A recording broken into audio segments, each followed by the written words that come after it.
अशा विषयांवर बोलावं लागू नये असं मला मनापासून वाटत असतं. पण अशा घटना समाजात घडतात आणि आपण आतून हादरून जातो.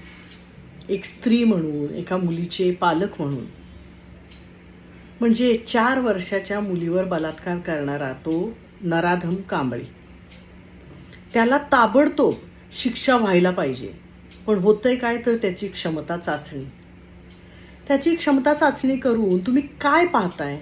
ज्या माणसाच्या मनात आपल्या नातीच्या वयाच्या मुलीवर बलात्कार करण्याचे विचार येतात, मग तो तिला मारून टाकतो, अशा गोष्टी करू शकतो, त्या माणसाचं मन किती क्रूर आहे, तो किती घृणास्पद आहे ते पहा आणि द्या त्याला ताबडतोब शिक्षा.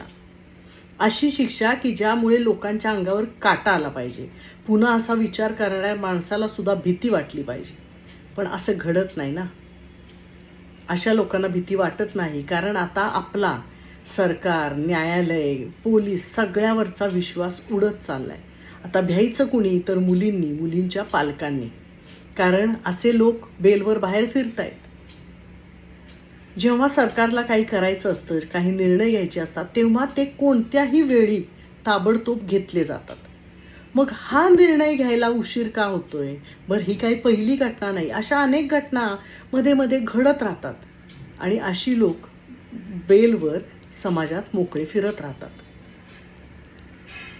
आपण किती असहाय आहोत हे अशा घटनांनंतर कळतं, जेव्हा या माणसांना बेलवर सोडलं जातं किंवा यांच्या असल्या फालतू चाचण्या केल्या जातात.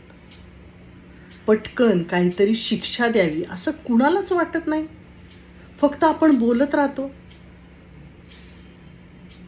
किती केविलवाणी अवस्था आहे आपली, विचार करून बघा.